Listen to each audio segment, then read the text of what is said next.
Depois que meu filho de 11 anos e eu fomos atingidos por um motorista bêbado, escrevi no grupo da família: estamos no hospital. Vivos, mas abalados. Nenhuma resposta. Horas depois, eles estavam postando selfies no brunch de aniversário da minha sobrinha. Ninguém apareceu. 3 dias depois, recebi 48 chamadas perdidas e uma única mensagem do meu pai: atende agora. Precisamos de você. Eu atendi.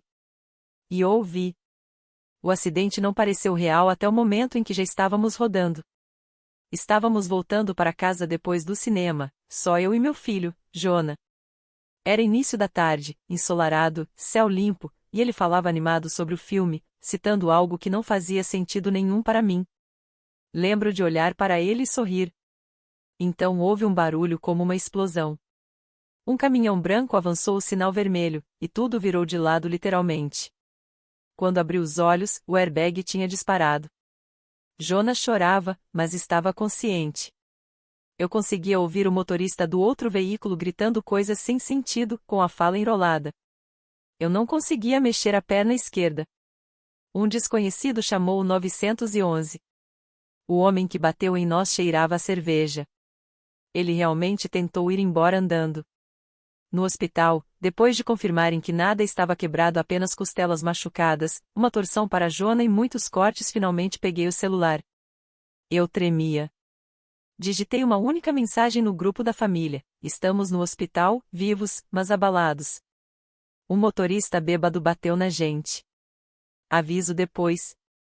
A mensagem foi enviada, e então, silêncio. No começo, pensei que talvez todos estivessem dormindo, mesmo sendo pouco depois da 1 da tarde. Então me lembrei de que dia era. Minha sobrinha, filha da minha irmã Raquel, estava comemorando seu aniversário dourado. 11 anos no dia 11, naquele restaurante caríssimo na cobertura, no centro da cidade. Eu tinha sido convidada, mas disse não por causa do brunch, e sim porque trabalhei de manhã e tinha prometido levar o Jonah ao cinema à tarde. Inclusive, deixei o presente 2 dias antes. Achei que alguém fosse checar o celular. Que alguém pelo menos respondesse: vocês estão bem? Ou em qual hospital? Talvez a Raquel, talvez minha mãe, ou até meu pai, que normalmente ficava em cima de todo mundo como um helicóptero quando alguém espirrava. Mas não. 3 horas se passaram. O Jonah adormeceu ao meu lado, ligado ao soro para hidratação, e eu abri o Instagram por hábito. A primeira foto bateu como um tapa. Minha irmã, meus pais, meus primos, todos sorrindo em uma mesa comprida, cheia de mimosas e balões cor-de-rosa. Meu pai usando uma coroa dourada de papel, minha mãe segurando a aniversariante em uma selfie. Meu irmão brindando. Todos marcados nos stories. Todos claramente no celular. Cada um deles tinha visto minha mensagem. Nenhum respondeu. Nenhum apareceu. Ninguém perguntou onde estávamos. Nem sequer como o Jonah está. Passamos aquela noite no hospital em observação. Falei pouco com as enfermeiras e com o médico. Continuei checando o grupo. Ainda nada. Na manhã seguinte, comecei a sentir como se talvez eu estivesse morta e ninguém tivesse percebido. Finalmente nos deram alta por volta da 1 da tarde. No dia seguinte, Jonah e eu pegamos um táxi para casa, doloridos e exaustos. Fiz uma sopa, liguei os desenhos e tentei agir como se tudo estivesse normal. Eu ainda não tinha recebido uma única ligação de ninguém da família. Então, no terceiro dia, meu celular começou a vibrar sem parar. 48 chamadas perdidas, todas da mesma pessoa, meu pai. Nenhum correio de voz, apenas uma mensagem enviada às 18h13, atende agora. Precisamos de você. Fiquei encarando aquela mensagem por um longo tempo. O Jonah teve que dizer alguma coisa para me trazer de volta. Não me lembro do que respondi, mas liguei. Ainda esperava alguma coisa, qualquer coisa sobre o acidente, algum sinal de preocupação. Mas, em vez disso, as primeiras palavras que saíram da boca do meu pai foram algo completamente diferente. E o que ele disse em seguida me fez apagar por alguns segundos. Depois, o Jonah me contou que eu desmaiei ali mesmo, no chão da cozinha. Eu nem percebi que tinha perdido a consciência até abrir os olhos e ver o rosto dele bem acima do meu, pálido e preocupado. Eu estava deitada no chão da cozinha, com o celular vibrando em algum lugar atrás de mim. Ele continuava perguntando se eu estava bem, e eu só balançava a cabeça, como se isso pudesse fazer o peso no peito desaparecer. Quando finalmente consegui me sentar, o Jonah me entregou um copo de água e sentou ao meu lado, como se estivesse me protegendo de algo invisível. Meu celular ainda estava aceso sobre a mesa, com uma última mensagem do meu pai, curta e cortante: Michele, atende. Precisamos de você. Então eu atendi. Eu deveria ter confiado no meu instinto no momento em que ouvi a voz dele. Não havia preocupação, nem confusão, apenas impaciência. Ele não perguntou se estávamos bem. Não perguntou em que hospital tínhamos ficado. Nem sequer mencionou o Jonah. Foi direto ao ponto. Disse que eles estavam apertados naquele mês. Que a taxa do condomínio estava atrasada e que o carro precisava de pneus novos. Depois comentou que a Raquel precisava de ajuda com a entrada de uma viagem escolar para as meninas. Ele falou como se fosse urgente, como se o mundo estivesse saindo do eixo e eu fosse a única pessoa capaz de consertar tudo. Eu não disse nada. Acho que não conseguiria formar palavras, mesmo que quisesse. Então veio a parte que tirou o ar dos meus pulmões. Ele disse: não é tanto assim. Você sempre ajuda. Sempre ajuda. Continuou falando das contas, da pressão, de como a Raquel estava estressada e não podia se dar ao luxo de decepcionar a filha, a mesma filha que, por sinal, estava tomando mocktails numa festa em um terraço enquanto meu filho levava pontos acima da sobrancelha. Quando eu não respondi, ele acrescentou: não é como se você estivesse passando necessidade. Você sempre está bem. Não me lembro de ter desligado. Devo ter deixado o telefone cair, porque a próxima coisa de que me lembro é o Jonah chamando meu nome, a mão dele no meu braço, e eu acordando no chão. Eu não chorei. Não consegui. Me senti vazia, como se tivesse acabado de descobrir uma verdade profunda e íntima sobre a minha própria vida, algo que sempre esteve ali, esperando que eu finalmente tivesse coragem de encarar. Mais tarde naquele dia, abri novamente o grupo da família. Rolei a conversa até passar pela minha própria mensagem não lida, aquela em que eu dizia que estávamos no hospital, e contei mais de uma dúzia de mensagens enviadas depois, todas sobre o Brant. Fotos, vídeos, piadas sobre a dança horrível do meu pai, uma foto em grupo com todos segurando balões dourados. Todos estavam com o celular na mão. Todos tinham visto minha mensagem. Cada um deles escolheu ignorá-la. Mostrei ao Jonah. Ele não disse nada no começo, depois me perguntou se eu achava que talvez eles não tivessem acreditado em mim. Eu disse que já não tinha certeza do que eles acreditavam. 2 dias depois, a Raquel me mandou mensagem como se nada tivesse acontecido. Perguntou se eu podia ficar com as meninas no sábado à noite enquanto ela e o marido iam a um show. Disse que estava exausta de tanto organizar festa. Nenhuma menção ao acidente. Nenhum como está o Jonah? Apenas no mesmo horário de sempre. Eu não respondi. Na manhã seguinte, acordei com uma foto da conta de luz enviada pela minha mãe. Nenhuma mensagem, só a conta. Como se eu soubesse automaticamente o que fazer com aquilo. Eu nem fiquei com raiva. Só fiquei sentada olhando para a tela, percebendo que aquele era o único tipo de mensagem que eu recebia dela agora. Pedidos, favores, problemas nunca cuidado. Naquela tarde, disse ao Jonah que estava pensando em ir falar com eles pessoalmente, com meus pais. Eu esperava que ele desse de ombros, talvez perguntasse por quê, mas, em vez disso, ele me olhou por um longo tempo e disse: você não precisa ir se não quiser. Eu disse que precisava, que não conseguia mais carregar aquilo sozinha sem dizer tudo na cara deles. Ele perguntou se podia ir comigo. Então, naquele sábado, em vez de cuidar da minha sobrinha e da irmãzinha dela, Jonah e eu dirigimos até a casa dos meus pais. E eu não estava preparada para o que nos esperava atrás daquela porta da frente. No momento em que entramos na garagem da casa deles, senti algo no estômago que não soube explicar. Não era exatamente medo, nem exatamente raiva, era algo pesado e definitivo, como se eu já soubesse que aquilo não ia terminar do jeito que eu esperava. Jonah ficou quieto no banco do passageiro, as mãos no colo. Perguntei se ele queria esperar no carro.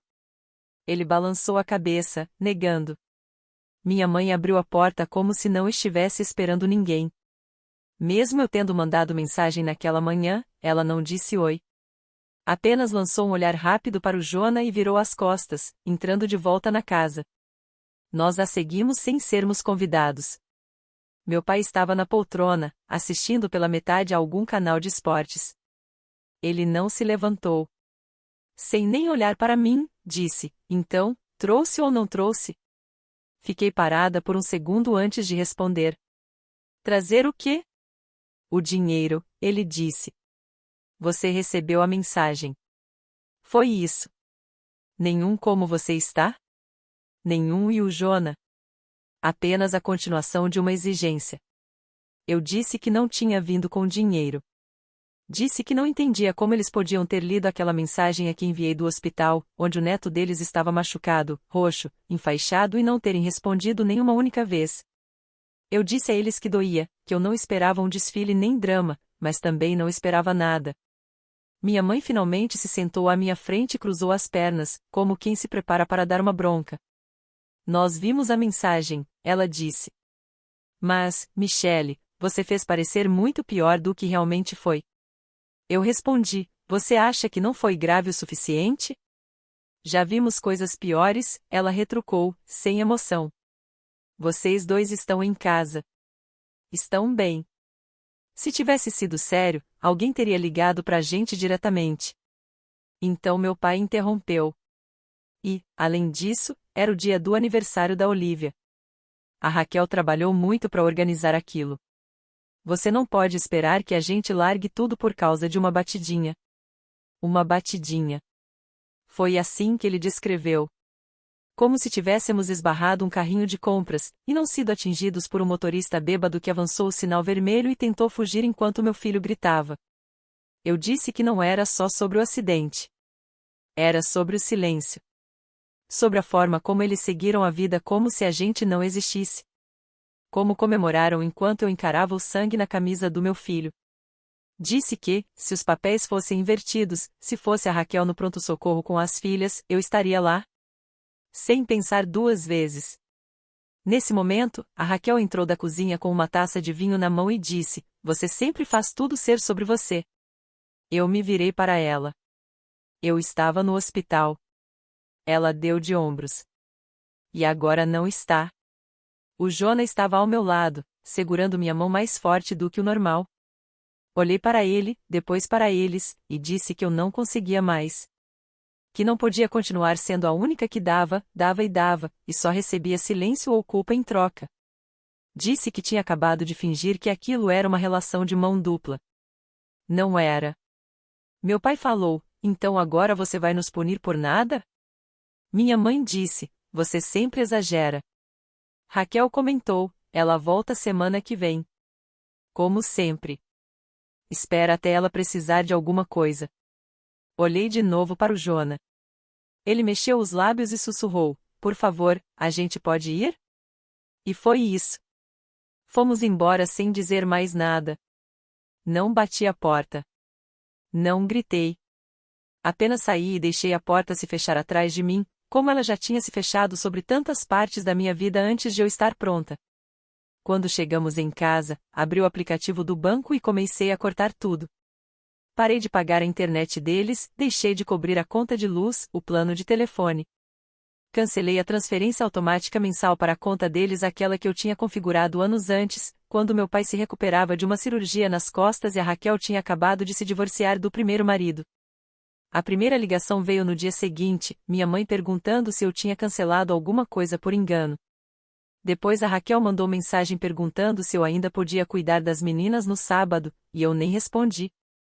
Mais tarde naquela semana, meu pai mandou um texto dizendo que a conta de luz estava vencida e que o cartão deles tinha sido recusado. Ignorei também. O silêncio que veio depois foi diferente do silêncio do hospital. Dessa vez, era um silêncio irritado, tenso e temporário. Eles iam voltar. Sempre voltavam quando queriam alguma coisa. Eu só não sabia até onde eles iriam para tentar conseguir. Eu não achei que não precisasse ser dito mais de uma vez. Mas, com a minha família, dizer não era como falar uma língua que eles nunca se deram ao trabalho de aprender. Por quase 2 semanas, ignorei cada pedido, cada tentativa de culpa, cada mensagem disfarçada de lembrete ou favor. Minha mãe mandava foto da conta de luz sem contexto algum. Meu pai enviava captura de tela da conta bancária vazia, com um emoji de carinha triste. A Raquel, claro, era a pior de todas, alternando entre sarcasmo e manipulação como se fosse algum tipo de esporte. E então ela simplesmente apareceu. Era uma quinta-feira. Eu tinha trabalhado um turno longo, passado no mercado e só queria deitar, finalmente. Mas lá estava ela, sentada na minha varanda com as filhas, as duas grudadas nos tablets, como se estivessem esperando um Uber. Ela se levantou e disse: "Você pode ficar com elas um pouco?" Surgiu uma coisa. Emergência. Eu disse: "Não." Disse que não estava disponível, que ela deveria ter ligado, que não podia simplesmente aparecer e esperar que eu largasse tudo. A Raquel não discutiu. Apenas sorriu, virou as costas, entrou no carro e foi embora. Eu nem me mexi. Fiquei ali parada, com as chaves ainda na mão, observando ela ir embora como se fosse a coisa mais normal do mundo deixar duas crianças com alguém com quem ela mal falava havia semanas. As meninas nem levantaram os olhos. Uma delas perguntou se eu tinha lanche de fruta. Eu deixei elas entrarem. Fiz o jantar, coloquei um filme e mandei uma única mensagem para Raquel: "Eu não concordei com isso. Não faça isso de novo." Nenhuma resposta. Ela só voltou às 21h12. Não bateu na porta. Apenas tocou a campainha, pegou os casacos das meninas, disse: "Valeu. Te devo uma", e foi embora. Sem pedido de desculpas, sem explicação, sem nem olhar para mim. Naquela noite, Jonah e eu ficamos em silêncio. Ele estava lendo algo da escola, mas de vez em quando olhava para mim. Por fim, perguntou: "Você deixaria eu largar meus filhos assim?" Eu disse: "Não." Ele assentiu, como se já soubesse a resposta. "Eu não quero ser como eles", disse. Nunca. Na manhã seguinte, recebi um e-mail da companhia de energia elétrica. Não era meu, era dos meus pais. Aparentemente, eu ainda constava como contato secundário na conta deles, algo que eu tinha esquecido completamente. O assunto dizia aviso final de corte em letras vermelhas e em negrito. Fiquei encarando aquilo por um longo tempo, depois fechei o e-mail.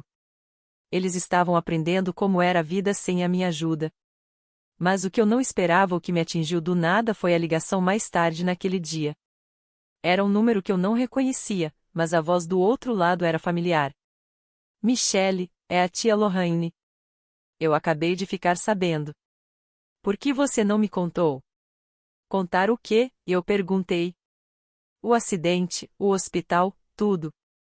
"Eu não fazia ideia", ela disse. "Sua mãe falou que não foi nada, que você estava sendo dramática de novo. Mas um vizinho comentou alguma coisa, e aquilo não me pareceu certo. Então eu liguei." Por um instante, eu não soube o que dizer. Eu tinha guardado tudo tão bem dentro de mim, assumindo que ninguém se importava ou pior, que todos concordavam com aquilo que meus pais tinham decidido que eu era. Mas a Lorraine continuou falando. Perguntou como o Jonah estava, se a gente precisava de alguma coisa. Ela soava como alguém que estava esperando por um motivo para se aproximar. Ela disse: "Eles sempre colocaram a Raquel num pedestal. Você foi o plano B por anos. Não é mais sua obrigação. Eu não sabia que você também enxergava isso." Naquela mesma noite, ela nos convidou para jantar. Disse para irmos à vontade, sem pressão, só comida e companhia. O Jonah ficou hesitante até eu contar que a tia Lorraine tinha um cachorro e um quintal grande. Aí ele topou na hora. Fomos para lá no sábado à noite. Lorraine e o marido moram numa casa pequena fora da cidade. Nada sofisticado, mas parecia outro planeta comparado à casa dos meus pais. Sem tensão, sem olhares frios, sem aquela espera constante de que alguém fosse pedir alguma coisa. Comemos espaguete com pão de alho. O Jonah brincou de jogar bola com o cachorro no quintal, enquanto a Lorraine me perguntava sobre o trabalho, sobre como eu estava de verdade. Em nenhum momento falou de dinheiro, favores ou do passado. Ela só ouviu. Na volta para casa, o Jonah disse: "Eles são diferentes. Eles realmente gostam da gente." Eu respondi: "Acho que gostam mesmo." E, Pela primeira vez em muito tempo, senti que tinha finalmente saído do papel em que eu estava presa. A responsável, a que resolve tudo, o plano emocional de emergência. Pela primeira vez, eu não estava sendo usada. Eu estava sendo vista. No dia seguinte ao jantar na casa da tia Lorraine, acordei com algo que não sentia havia muito tempo, quietude. Não aquele vazio, mas o tipo de calma que aparece quando um peso enorme é tirado de cima de você. Mas o silêncio, quando se trata da minha família, nunca dura muito. Na segunda-feira, as mensagens recomeçaram. Minha mãe mandou uma foto do armário de remédios e escreveu: "Tá acabando. Você pode comprar esses?" Meu pai enviou um texto que dizia apenas: "Hipoteca atrasada. Me avisa." E a Raquel, ela teve a audácia de me mandar um áudio que começava com: "Olha, eu sei que você ainda tá estranha, mas vai ficar com as meninas esse fim de semana ou não?" Ninguém perguntou como eu estava. Nenhuma vez. Ninguém quis saber do Jona. Não mencionaram o hospital, o acidente, o silêncio. Tudo o que queriam saber era o que eu ainda podia fazer por eles. Essa era a moeda, a minha utilidade. Então eu não respondi. Fiz o café da manhã do Jona, levei ele para a escola, trabalhei um turno duplo. Voltei para casa, reguei as plantas da nossa pequena varanda e ignorei o celular como se ele estivesse envenenado. Levou exatamente 5 dias até alguém perder a paciência. E, claro, foi a Raquel. Ela apareceu de novo. Dessa vez, estava furiosa. Não era aquela raiva performática da Raquel, não era suspiro nem revirar de olhos como de costume. Era raiva de verdade, fervendo. Ela estava esperando na minha porta, braços cruzados, o rosto tenso. Eu saí e disse que não estava no clima. Ela respondeu: "Você não pode fazer isso. Não pode simplesmente desaparecer." Eu não disse nada. Ela continuou: "Mamãe e papai mal estão aguentando. A Olivia chora achando que você odeia ela, e agora eu sou a vilã porque você resolveu ter algum tipo de crise de meia-idade." Eu disse, com calma: "Eu quase perdi meu filho." Ela nem piscou. "Mas não perdeu," ela respondeu. "Então para de agir como se tivesse perdido. Você acha que é a única com problemas? Todo mundo está passando por alguma coisa. Você só transformou isso num espetáculo." Perguntei o que exatamente ela queria de mim. Ela disse: "Eu quero minha irmã de volta. Aquela que se importava. Aquela que não complicava as coisas." Olhei para ela por um longo tempo. E então disse: "Você não sente falta de mim. Você sente falta do que eu fazia por você." Ela não respondeu. Apenas foi embora. Sem pedido de desculpas. Sem mudança. Como sempre. Mas 2 dias depois, piorou. Recebi uma ligação no trabalho. Era do administrador do condomínio do bairro dos meus pais. Aparentemente, meu pai tinha me listado como fiadora secundária da associação de moradores sem me avisar. E agora estavam ameaçando tomar medidas legais se o saldo em aberto não fosse pago. Quase $1.800. Liguei para o meu pai. Nenhuma resposta. Depois veio uma mensagem: "Achei que você não se importaria. Você sempre cobre." Sem explicação, sem aviso, apenas a suposição de que eu faria o que sempre fizera: consertar tudo. E foi aí que caiu a ficha. Eles não estavam tentando me machucar. Não de propósito. Eles não me odiavam. Eles simplesmente não me viam. Eles viam uma carteira, uma babá, uma mãe reserva para os filhos da Raquel, alguém que sempre estaria ali porque sempre esteve. Não chorei naquela noite. Achei que choraria, mas não chorei. Apenas sentei à mesa da cozinha enquanto Jona fazia a lição de casa e, em silêncio, me removi de todas as contas, todas as responsabilidades compartilhadas, todos os acaso precisam para os quais eles já tinham me usado. Contas de luz, condomínio, tudo. Até como contato de emergência na farmácia deles removido. E eles perceberam. No dia seguinte, meu pai deixou um correio de voz: "Você está mesmo fazendo isso com a sua família?" Depois vieram a culpa e as ameaças. A Raquel mandou uma mensagem dizendo: "Espero que você esteja orgulhosa." Quando a mamãe ficar doente de novo, nem pense em aparecer. Eu não respondi. Em vez disso, naquele fim de semana, levei o Jonah novamente à casa da Lorraine. Fizemos hambúrgueres na grelha. Ele ajudou o marido dela a trocar o óleo do carro. Assistimos a filmes antigos. Lorraine fez chocolate quente e deu ao Jonah um suéter que tinha sido do filho dela quando tinha a idade dele.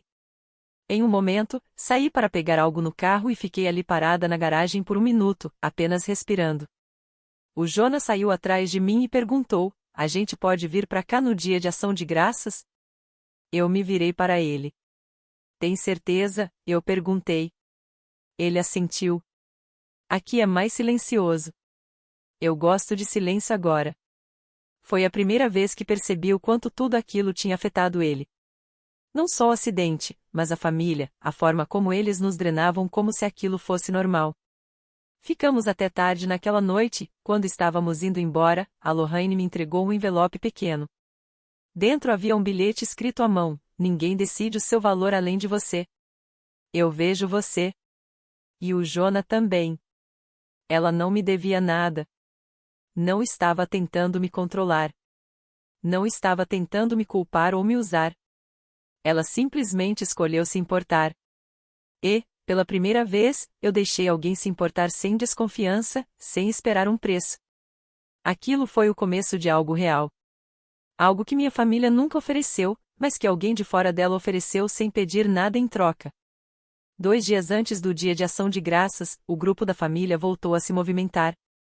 A Raquel escreveu: jantar na casa da mamãe e do papai às 4 da tarde.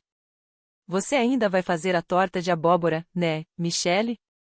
Minha mãe entrou logo depois: não esquece o chantilly desta vez.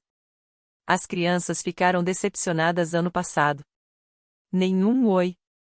Nenhum vocês vêm? Nem sequer uma menção a tudo o que tinha acontecido no último mês. Era como se nada daquilo tivesse existido.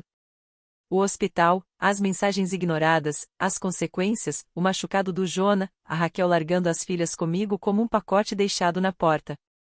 E, ainda assim, de alguma forma, esperavam que eu aparecesse com a sobremesa, pontualmente, como sempre. Eu não respondi. Não assei torta nenhuma. Nem sequer abri o grupo de novo. No dia de ação de graças, Jonah e eu entramos no carro e fomos para a casa da tia Lorraine. Ela tinha preparado tudo do zero. Peru, recheio, batata doce com marshmallows levemente queimados, essa parte o Jonah adorou. E torta de nozes em vez de abóbora. A mesa não parecia saída de uma revista. Não tinha enfeites sofisticados nem marcadores de lugar. Só comida, aconchego e pessoas que realmente perguntavam como a gente estava. A filha dela, que eu mal conhecia antes de tudo isso, trouxe uma caixa de enfeites antigos e pediu ao Jonah que a ajudasse a pendurá-los na árvore. Ele abriu um sorriso como se tivesse acabado de ganhar na loteria.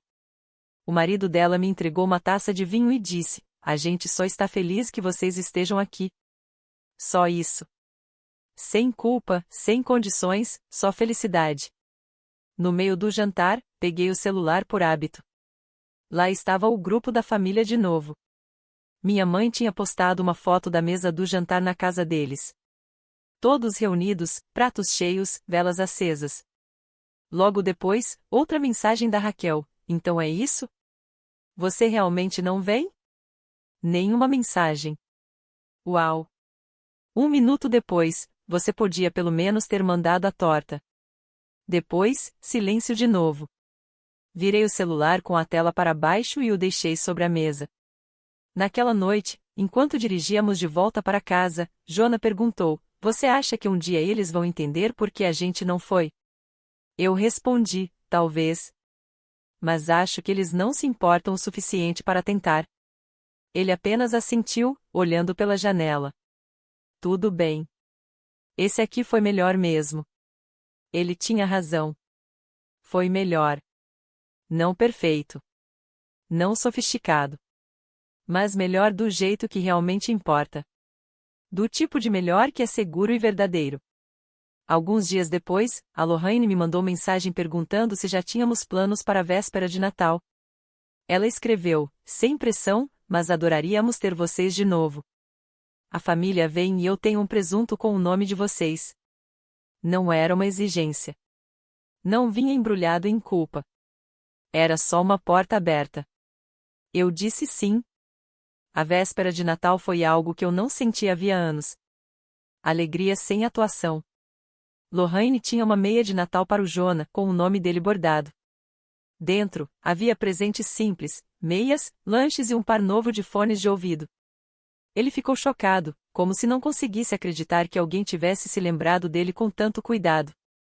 A minha meia tinha uma foto emoldurada, que a Lorraine tinha mandado imprimir ela mesma. Era eu e o Jonah na casa dela, no segundo jantar que tivemos lá. Nós dois rindo de alguma coisa que eu nem lembro mais o que era. Abaixo da foto, havia uma frase escrita à mão: família não é com quem você nasce, é quem aparece quando importa. Esse quadro agora fica pendurado no nosso corredor. Algumas semanas depois, a Raquel mandou uma mensagem longa. O tom era diferente dessa vez, mais frio, mais definitivo. Ela disse que eu tinha feito minha escolha e que não deveria esperar ser incluída nas coisas da família dali em diante.